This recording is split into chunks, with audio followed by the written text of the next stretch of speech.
नमो आर्यभूमी जिथे वाढले मी, नमो कर्मभूमी या हिंपळणेर गावी, पडो देह माझा नमामि नमामि, पडो देह माझा नमामि नमामि. व्यासपीठावर उपस्थित असलेले सर्व मान्यवर आणि सूर्याच्या तेजाप्रमाणे चमकणारे माझे गुरुजन वर्ग आणि चांदण्याप्रमाणे चमकणाऱ्या माझ्या बंधू आणि भगिनींनो, सर्वांना माझा नमस्कार. आज 15 ऑगस्ट भारताला इंग्रजांपासून स्वातंत्र्य मिळालेला दिवस आणि या महत्त्वाच्या दिवशी मला 2 शब्द बोलण्याची संधी दिलेले माझे गुरुजन वर्ग, त्यांचे मी हृदयापासून शतशत आभार मानते.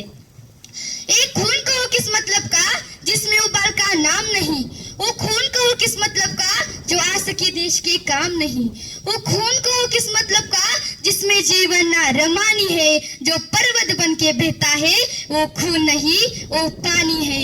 उसी दिन लोगों ने सही सही खून की कीमत पहचानी थी, जिस दिन सुभाष ने बर्मा में जाकर मांगी उनसे कुर्बानी थी. बोले स्वतंत्र की खातिर बलिदान तुम्हें करना होगा, तुम बहुत जी चुके, जीवन में आगे तुम्हें मरना होगा. आजादी का संग्राम कई पैसों पर खेला जाता है, ये शीश कटाने का सौदा नंगे सर झेला जाता है.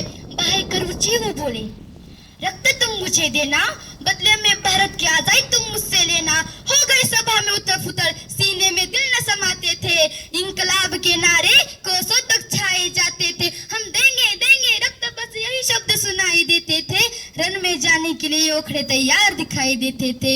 उस दिन देखा साहस से बड़े युवक बढ़ते ही जाते थे, चाकू छुरी कटवारों से वे अपना रक्त बहाते थे और उसी रक्त के शाही में अपनी कलम डुबाते थे और आजादी के परमाने पर हस्ताक्षर करते जाते थे. उस दिन देखा तारों ने हिंदुस्तानी विश्वास नया, जब लिखा भारत देश ने खून से इतिहास नया, खून से इतिहास नया.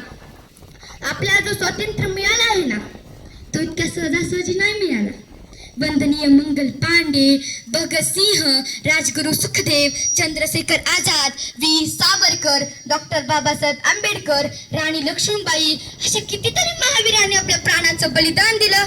या देशासाठी रक्त सांडलं. अशा सर्व महावीरांना मी नमन करते. पण आपल्या नशिबात ना देशासाठी रक्त सांडण्याची, देशासाठी प्राण अर्पण करण्याची संधी नाही, परंतु आपण देशाची सेवा मात्र करू शकतो. खरंच नशीबवान होते ते लोक जे केवळ देशासाठी जगलेच नाही तर देशासाठी प्राण अर्पण केले. मित्रांनो, आपल्या देशाची सेवा करायची आहे तर एक समजून घ्यावे लागेल की माझी जिम्मेदारी काय आहे, माझी ड्युटी काय आहे. आणि एक गोष्ट लक्षात ठेवावी लागेल की हा देश माझा आहे आणि देशातील सर्व लोक माझे आहेत. आणि हा मित्रांनो, आपला भारत देश प्रगतीपथावर चाललेला सुद्धा आहे. गेल्या काही वर्षापूर्वी आपला भारत देश जगातील 10वी अर्थव्यवस्था होती. किती? 10वी.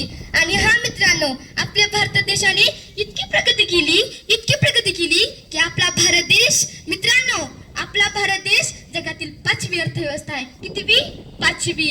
आणि हा आपण जर आपल्या कार्यकाळात ही अर्थव्यवस्था दुसऱ्या क्रमांकावर नेली नाही तर आपण खूप काही केलं असं समजू नका. जिथं आपले शिक्षक जिथं 5 तास थांबून शिकवायचे तर ते आपल्याला 8 तास कष्ट करून शिकवतात. हीच तर देशसेवा आहे. आणि हा एक गरुड जेव्हा आकाशात उडत असतो ना, तेव्हा त्याचं लक्ष जमिनीवरती ज्या घट्ट्या पिल्यावर असतं. तसंच आपल्या शाळेचे मुख्याध्यापक श्री बालवाड सर यांचं लक्ष आपल्या सर्व विद्यार्थ्यावर असतं. खूप अलर्ट असतात ते आपल्या सर्व विद्यार्थ्याबद्दल. Thank you so much sir. आणि हा आपला देश विश्वगुरु बनवायचा असेल तर त्यासाठी एकच उपाय, तो म्हणजे शिक्षण शिक्षण आणि शिक्षण. एवढं बोलून मी माझं भाषण संपवते. जय हिंद, जय भारत.